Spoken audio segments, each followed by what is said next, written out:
सभे मगहिया भाई बहन के भुलेटन काका के राम राम आथिन मगहिया खबर में सुनथिन देश दुनिया के खबर। बिहार में 39 बछर बाद जाति गणना के रिपोर्ट आयल। सबला बेसी 36.01% हत ईबीसी। यादव जाति के आबादी सबला बेसी 14.26% है।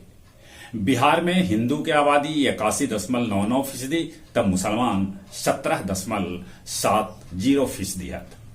यहाँ 1000 पुरुष पर 953 महिला हत। पितरपक्ष मेला में गया जी रोजे आ रहलन है हजारों पिंडदानी। राहुल गांधी स्वर्ण मंदिर में माथा टेकला के बाद जूठा बर्तन धोलन। गांधी जयंती पर बिहार संग्रहालय में एंट्री फ्री का कैल गेल। 20,000 लोग वहां पहुंच गए। मचल अफरा तफरी। दरभंगा में दौड़ लगा के सड़क किनारे आराम करत लैकन पर टेम्पू चढ़ा देल।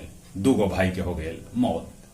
आर्थिक तंगी के चलते पंजाब के जालंधर में एगो दंपति अपन 3 बेटी के जहर दे के जान मार दिलक। नांदेड़ सरकारी मेडिकल अस्पताल में दवाई के अभाव में 24 मरीज के हो गए मौत। देवरिया में 10 बीघा जमीन के झगड़ा के लेके 6 आदमी के कर दिल गेल कत्ल। कोविड टीका बनावे वाला काटालीन कारिको आओ ड्रीव बिसमैन के भेटायल चिकित्सा के क्षेत्र में नोबेल पुरस्कार। यूक्रेन में शहीद सबे के याद कैल गए। गाजा में शीशा के महल भेटायल है। जिम्बाब्वे में एगो विमान हादसा हो गए जेकरा में 6 आदमी के हो गए मौत। ओकरा में भारतीय खनन कारोबारी भी है शामिल। मिस्र में पुलिस मुख्यालय में आग लगे से 38 आदमी हो गए घायल। पंडित धीरेन्द्र शास्त्री कल बोधगया पहुंचलन। आज गया जी में करतन पिंडदान।